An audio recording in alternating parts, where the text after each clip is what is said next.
প্রথমে পরোটা দিয়ে দিব, তার উপরে একটু ঘি ছিটিয়ে দিব। এইবার ঘিটারে সুন্দর করে গোটা পরোটার মধ্যে একটু মাখায় দিতে হবে, যাতে সব দিকে ছড়ায় যায়। টার্গেট হলো কোনায় কোনায় ঘি পৌঁছায় দিতে হবে। যেহেতু এটা এগ রোল, এবার এগ রোলটা ভালো করার জন্য ডিমটা তার উপরে দিয়ে দিলাম এবং ডিমটাকে সুন্দরভাবে ছড়াই দিলাম পুরো পরোটার উপর দিয়ে। সাইড দিয়ে একটু শুয়ে শুয়ে পড়তেছে, কিন্তু এটা আমরা ম্যানেজ করে নেব, সমস্যা নাই। আহা, দেখতেই কত সুন্দর লাগে। এবার উল্টায় দিলাম, ডিমটা এক সাইডে সুন্দর করে ভেজে পরোটার সাথে লেগে গেলে এবার পেঁয়াজ দিয়ে দিব, ম্যারিনেট করে রাখা ছিল লেবুর রস এবং লবণ দিয়ে।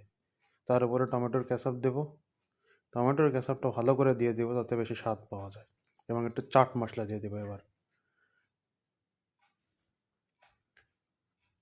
চাট মশলাটা পরিমাণ মতো দেব, যে যেমনটা খাই। এবার সুন্দর করে রোলটাকে রোল করে নিতে হবে। এবার তারপরে পাত্রে তুলে সজোরে একটা কামড় বসাইতে হবে তৃপ্তি সহকারে। মজা। মাশাআল্লাহ।